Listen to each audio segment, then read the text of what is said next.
병원이나 또는 여러 가지 기업들이 대를 이어서 그렇게 부모님의 일을 이어서 일을 하고 있는 것을 우리가 보게 됩니다.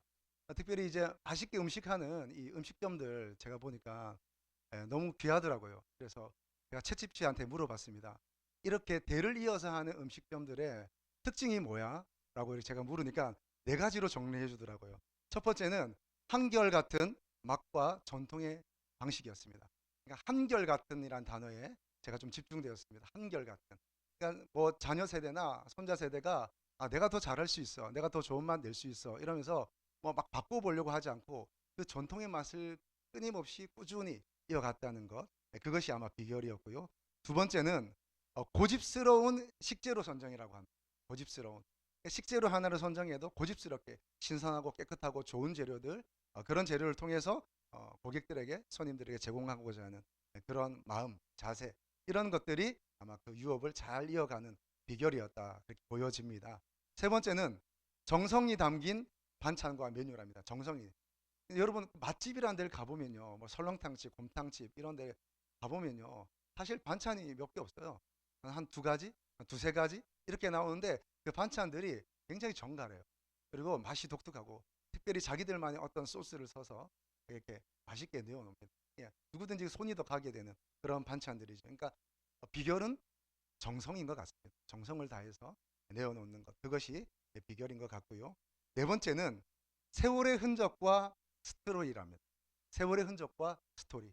그러니까 오랜 동안 이 일을 하기 위해서 때로는 어려움도 있었을 테고, 때로는 내가 이걸 계속 해야 되나, 때로는 손님이 줄어들 때는 내가 여기 정리해야 되나, 이런 시간이 있었겠지만 그럼에도 불구하고 어떤 그 스토리, 역사의 스토리들이 그 가문에 있었다고 하는 것입니다.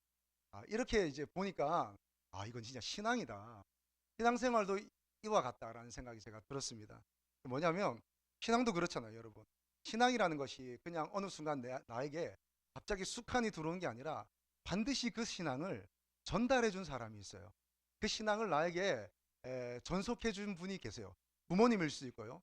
나에게 전도해 주신 분이 있고 기도해 주신 분이 있을 텐데, 아무튼 그 신앙의 유산, 그 신앙의 유업을 이어갈 수 있도록 나에게 전달해 준 분이 있었다. 그리고 그 전달해 준 그 복음의 내용, 신앙의 내용을 포기하지 않고 끝까지 붙들고 나아갈 때 우리가 유업을 이어가는 것이죠. 또 마치 식재료와 같은 그런 것들, 내 삶의 어떤 기준과 방향을 정말 신선하고 좋은 것들로 하나님께 드리고자 하는 그 마음이 우리의 믿음을, 우리의 신앙을, 우리의 믿음의 유산을 이어가게 하는 것이었다라는 생각이 들고요. 중요한 건 정성입니다. 정성.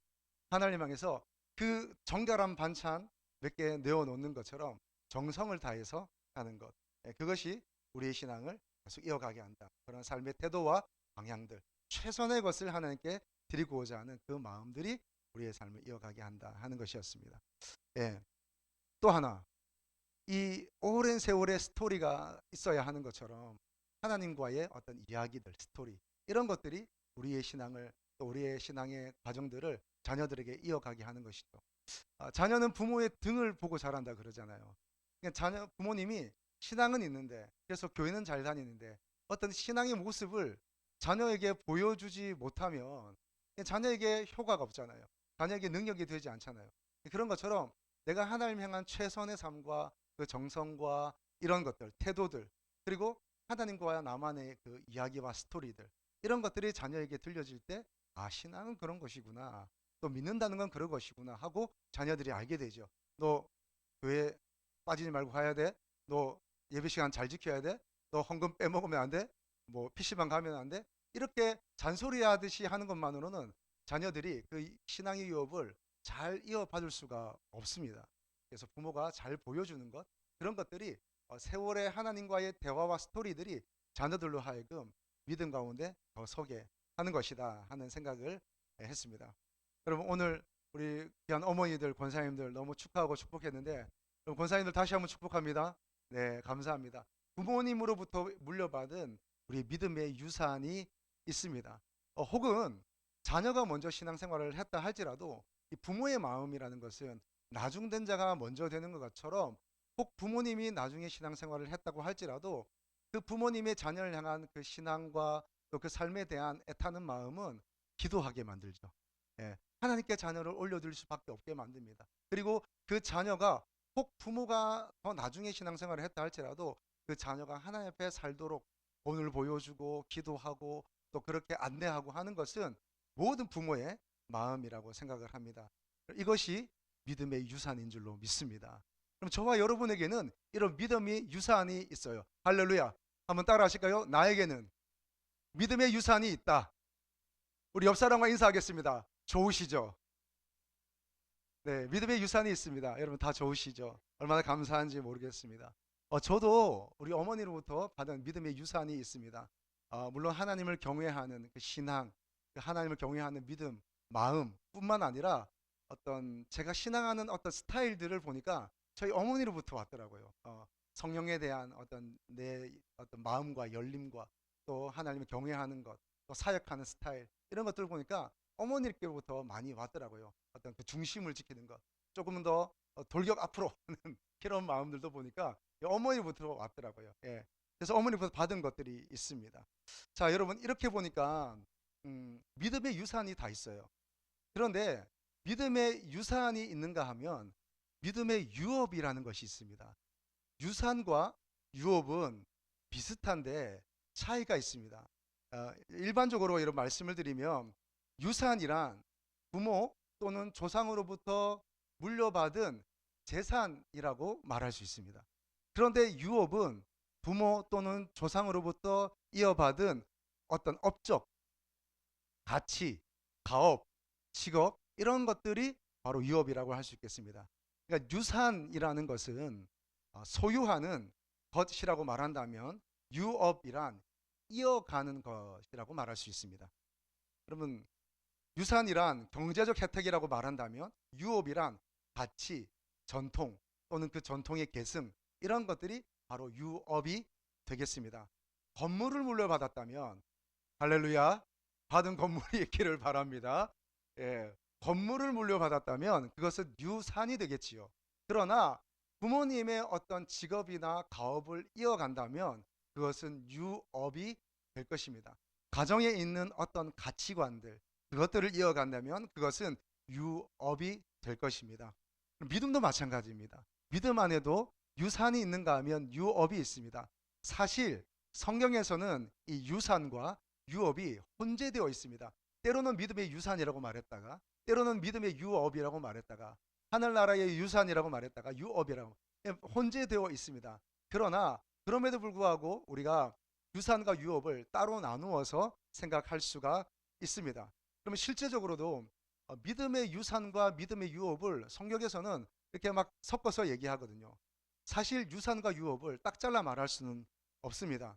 유산 속에 유업이 있고 또 유업이 유산의 형태로 나타나기도 합니다. 믿음도 우리가 가진 신앙도 마찬가지입니다. 그러나 오늘 우리 유산 말고 유업의 관점에서 우리가 함께 말씀을 나누어 보려고 합니다. 그러다 보니까 하나님이 우리나라에 우리 민족에 한국교회에 주신 유업이 있는데 그 유업들이 뭘까 제가 생각해 보니까 한 4가지 정도 있더라고요. 첫 번째는 복음과 복음 전도의 유업이 있더라고요. 복음과 복음 전도의 유업이 있었습니다. 그럼 복음이라는 것은 전달되는데요. 이 전달된다는 말을 조금 어렵게 하면 승계라고 말할 수 있습니다. 승계. 그러니까 이어져 가는 것이죠. 복음은 한 사람 안에 머물지 않고 또 다른 사람에게 그리고 또 다른 사람에게 또 다른 사람들에게 이어져 갑니다. 이것을 전달받았기 때문에 승계라고 말하는 것이죠. 2가지의 승계가 있습니다. 하나는 수평적 승계입니다. 그러니까 복음을 가진 사람이 또 다른 이웃들에게, 타인에게, 옆집 사람에게, 직장 동료에게 또는 만나는 친구들에게 복음을 전하는 것입니다. 이게 수평적 승계입니다. 그런가 하면 복음에는 수직적 승계가 있습니다. 그것은 자녀와 자녀 세대를 통해 이어져가는 승계입니다. 내가 부모로서 자녀에게 복음을 전하고 하나님을 경외하며 예수 그리스도 안에서 성령을 따라 살게 합니다. 그리고 그 받은 자녀가 그 다음 자녀에게 또 다른 자녀에게 세대의 세대를 거듭하면서 또 후손들에게 복음을 전하는 것, 이게 수직적 승계 이렇게 말할 수가 있습니다. 우리나라는 이런 수평적 승계와 수직적 승계가 함께 동시에 다발적으로 폭발적으로 일어난 그런 나라입니다. 한국교회는 그런 나라이죠. 믿음의 선배들 보니까 100만인 구령 운동이라는 걸 했어요. 100만인 구령 운동. 지금은 기독교 인구가 얼마나 될까요? 그래도 내가 기독교라고 종교란에 쓰는 사람들까지 포함하면 한 1000만 정도 되지 않겠나 하는 생각을 합니다.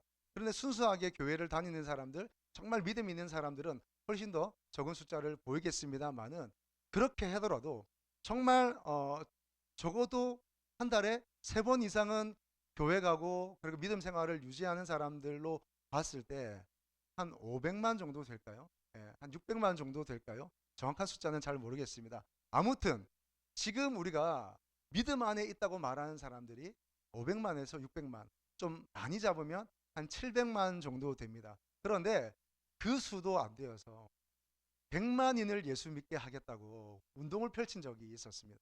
근데 그것은 얼마 가지 않아서 금방 100만이 되고 200만이 되고 300만이 되고 수평적 승계와 함께 수직적 승계가 일어났던 그런 시절이 있었습니다. 이게 우리의 유산인 거죠. 유업인 거죠. 이 유업 계속 우리가 이어갔으면 좋겠습니다. 또 하나 생각해 보니까 우리나라 한국교회는 예배의 유업이 있었던 것 같아요. 다시 말하면 모이기에 힘썼습니다. 모여서 함께 예배하고 주님을 찬양하고 말씀을 듣고 성경을 배우고 또 암송하고 하는 어떤 모이기에 힘쓰는 그런 유업이 우리에게 있었던 거죠. 여러분, 많은 세계 교회 중에 이렇게 주일 성수에 목숨을 거는 교회는 거의 한국 교회가 유일합니다. 우리는 이렇게 모이기에 힘쓰는 거죠. 모이기에 힘써. 그러니까 주일 성수하는 것은 마치 신앙을 빼앗기는 것처럼 생각하고, 주일 성수를 하지 않는 것은 내가 하나님을 배교하는 것처럼 우리는 생각을 해요. 모여서 함께 예배하고 함께 찬양하고 그런 우리의 모임이 있습니다. 주일 성수하고요. 공예배를 너무 사모하고, 조금은 율법적인 데가 없지 않아 있었지만 그럼에도 불구하고 그것이 열심히 되어서 한국교회를 오늘까지 세워왔습니다. 뿐만 아니라 가정교회도 있습니다. 가정예배. 가정예배. 가정에서 모이면 늘 예배 드렸어요. 가정에서 모이면 늘 찬송 불렀어요. 식사하기 전에 찬송 하나 부르고 식사했어요. 그런 어떤 유업들이 가정마다 다 있었습니다. 가정 예배하는 거, 예배에 힘쓰는 교회였습니다. 예. 또 이렇게 제가 생각했어요. 아, 우리 한국 교회는, 또 믿음의 선배들은, 부모님들은 그냥 교회를 좋아했어요. 그냥 교회를 사랑했어요. 그래서 교회를 짓는다고 하면 자기의 재산 다 털어서 교회 짓는데 헌신하고, 애들 들쳐업고 새벽기도 나오고 그러면서 너무 교회를 좋아했어요. 교회가 뭐가 있으면 다 봉사하고 헌신하고 너무 교회를 좋아했습니다. 그래서 이 유업은 아마 교회를 세우는 유업이다, 저는 그렇게 생각합니다. 예배의 유업이 있었습니다. 저는 간절히 소망합니다. 이 예배의 유업이 끊어지지 않기를 간절히 원합니다. 당연히 기도의 유업도 있죠. 기도의 유업이 있습니다. 기도했습니다. 우리 한국 교회는 기독교가 들어오자마자, 성경이 들어오자마자 뜨겁게 기도했습니다. 모여서 기도했습니다. 이 좁은 공간에 한 2, 30명 모여 있어도 뜨겁게 기도했습니다. 그래서 부르짖는 기도가 우리 한국 교회의 귀한 유산입니다. 유업입니다. 부르짖어 기도했어요.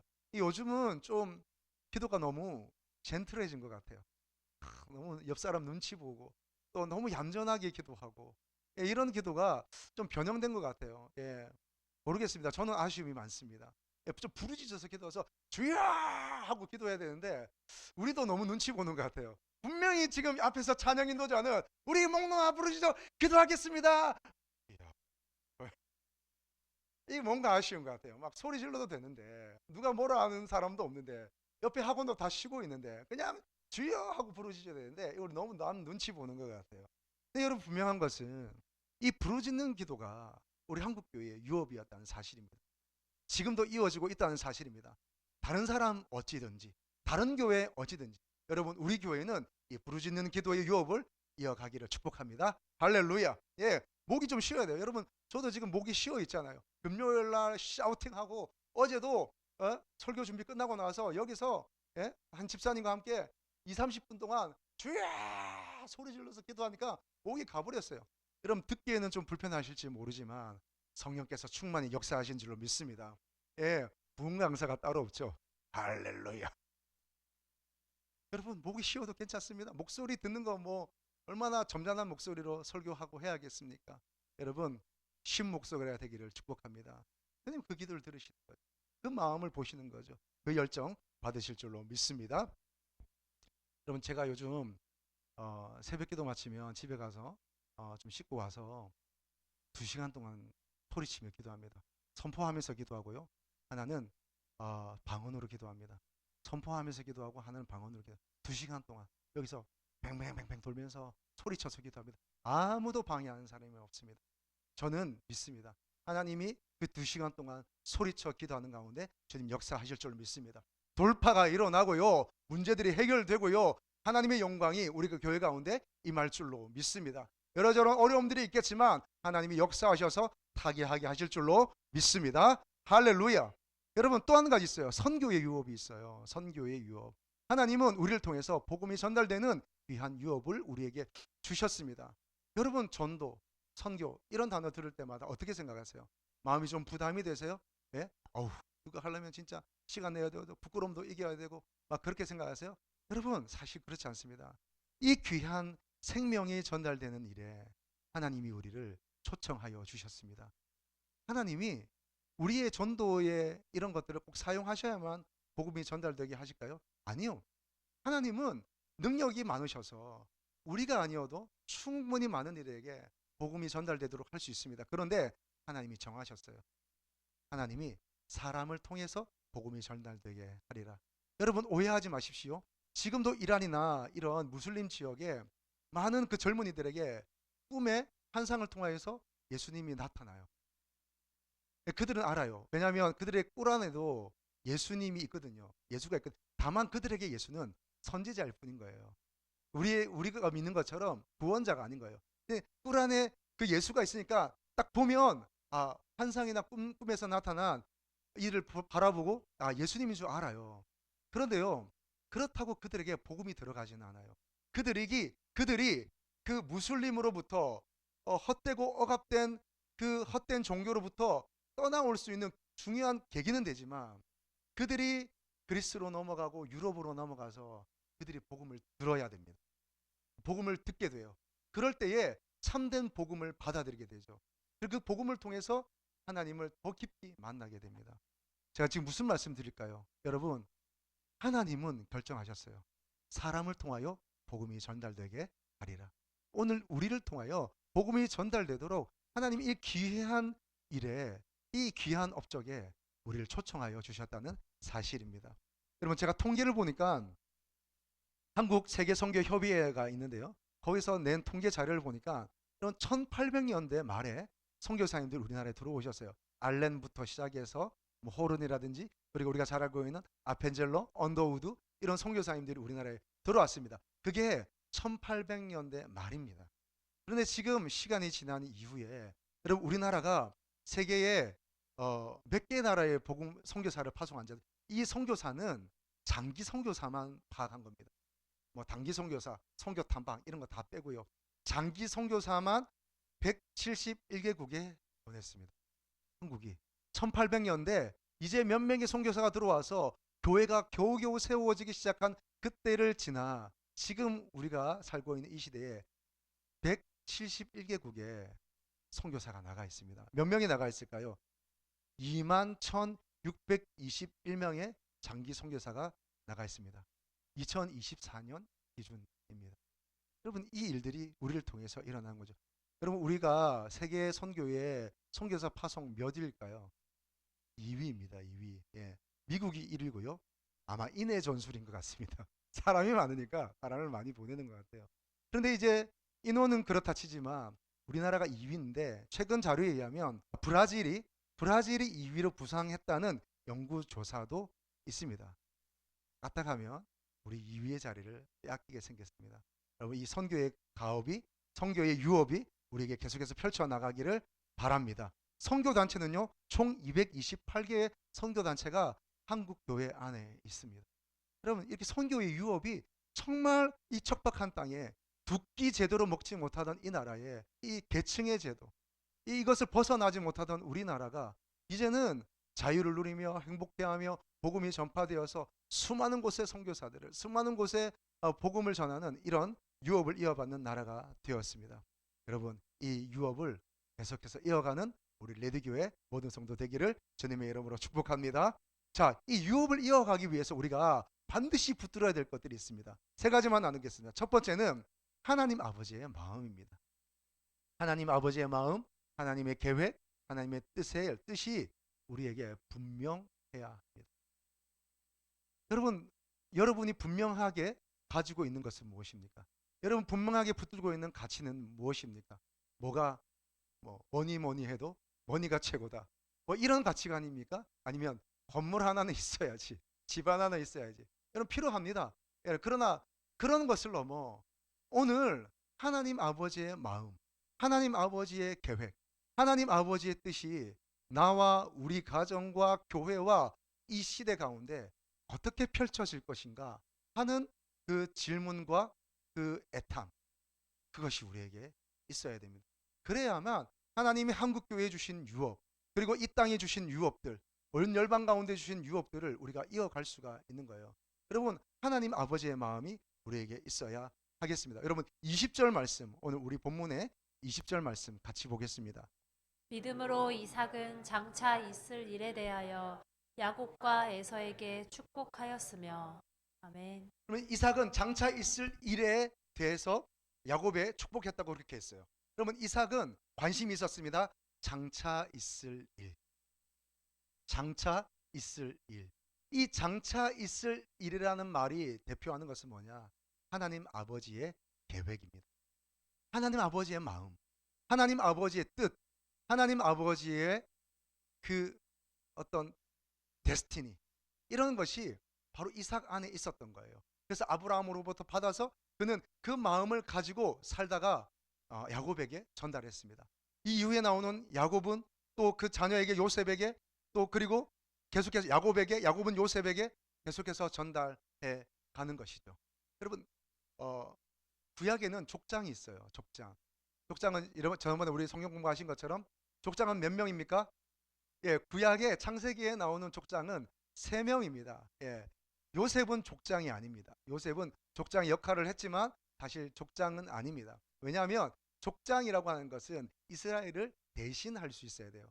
자, 족장입니다. 아브라함이 족장이고요. 그 다음에 이삭이 족장이고요. 그 다음에 야곱이 족장입니다. 자, 아브라함, 이삭, 야곱, 그리고 요셉으로 이어지는 이 귀한 가업과 유업이 이 내용 중에, 창세기 내용은 사실 이 4명에 대한 이야기라고 말할 수 있습니다. 이 4명에 대한 이야기인데 분량이 누가 제일 적을까요?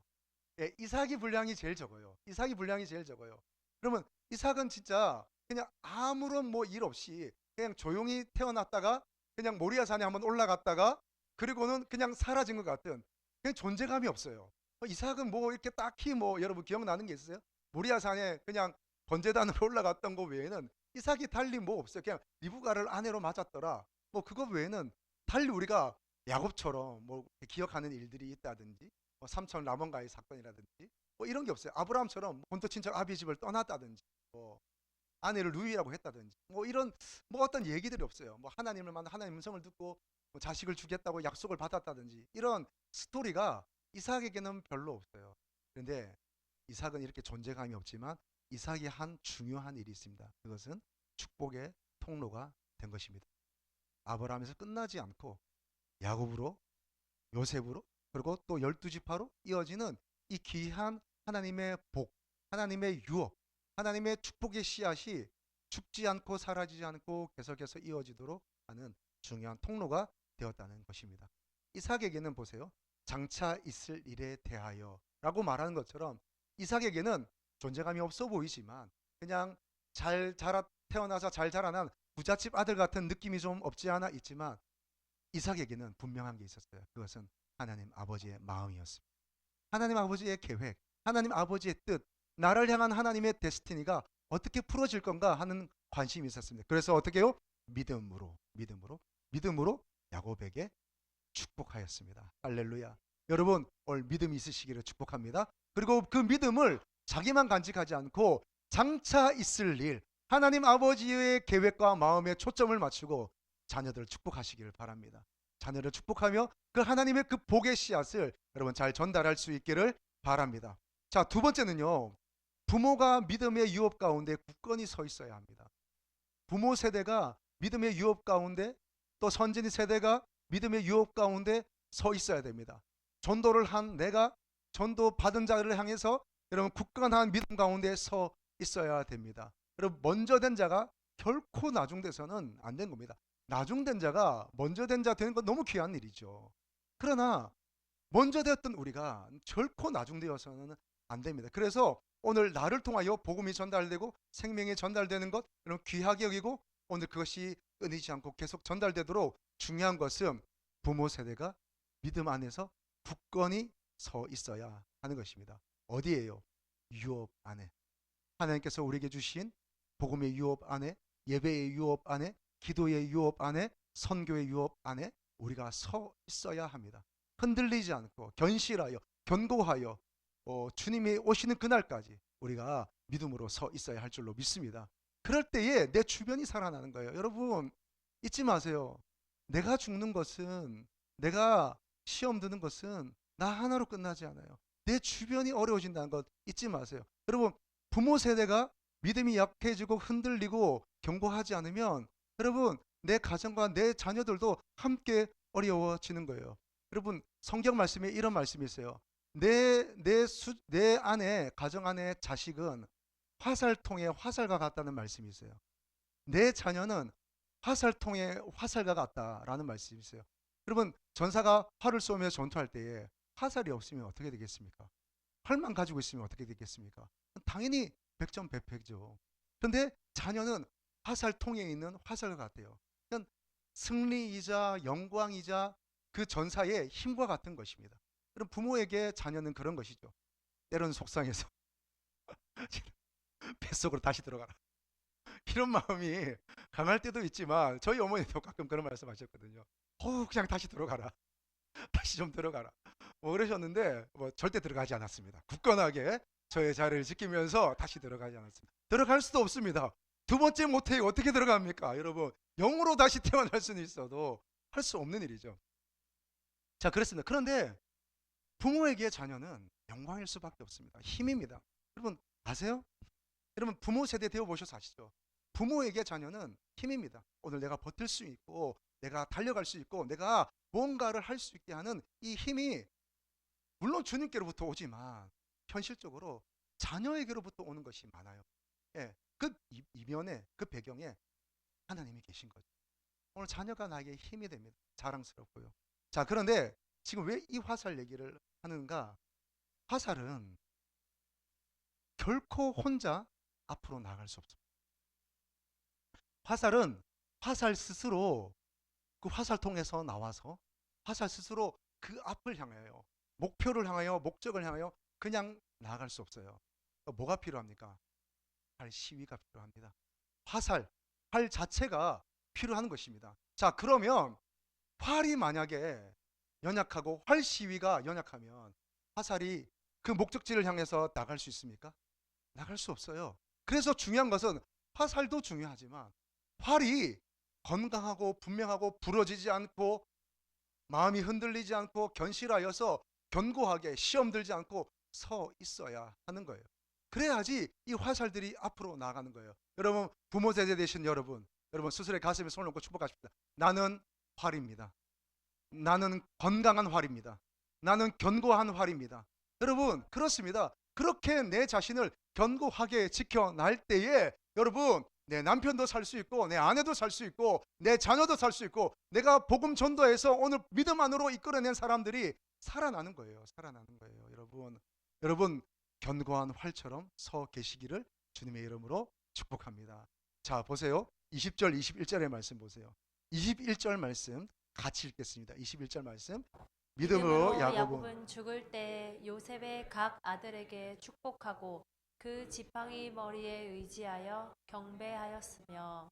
믿음으로 야곱은 죽을 때에 요셉의 각 아들에게 축복했습니다. 여러분 20절에 이삭도 야곱에게 축복했습니다.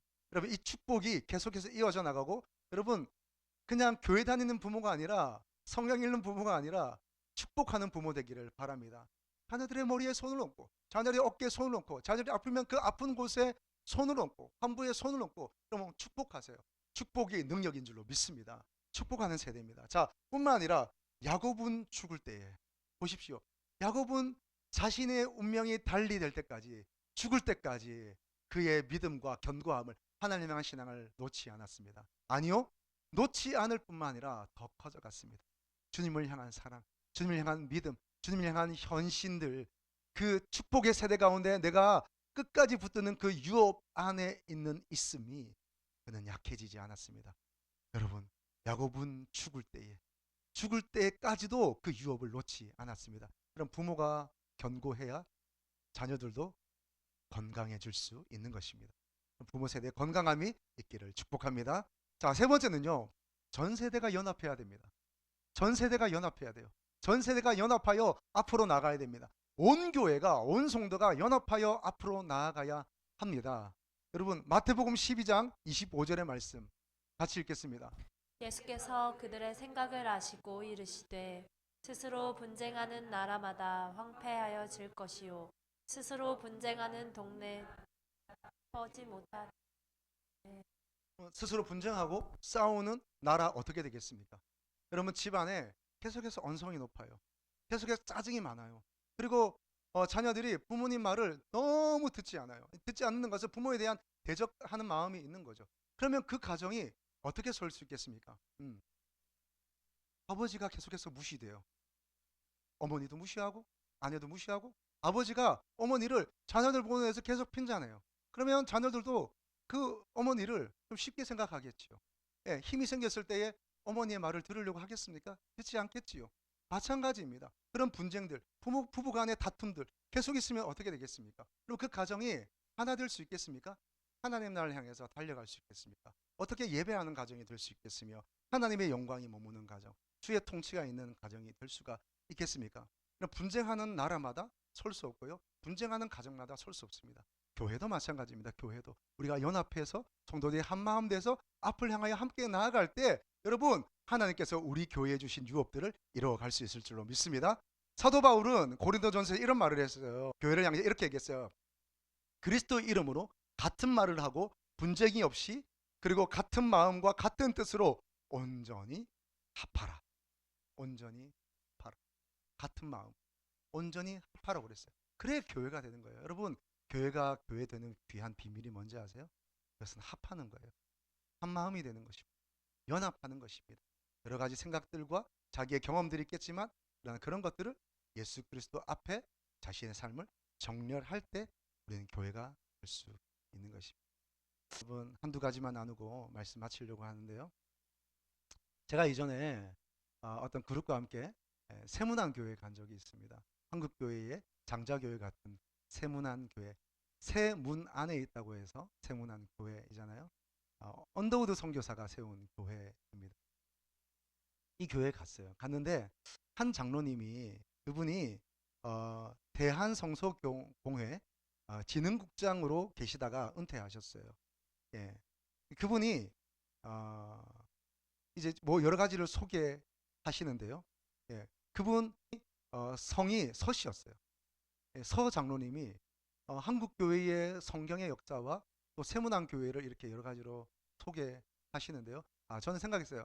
그냥 한 장로님을 세웠나 보다. 성소공회, 대한성소공회에 다녔던 분들이니까 성경에 대해서 잘 알아서 그분을 그냥 좀 소개하고 세웠나 보다, 그렇게 생각했는데, 설명을 하다가 자기 소개를 하는데 이분이 누구냐면 서경조 목사님의 4대 손계. 여러분, 서경류는 누구냐고 하면 한국교회의 최초 한인이 세운 교회, 소래교회의 설립자입니다.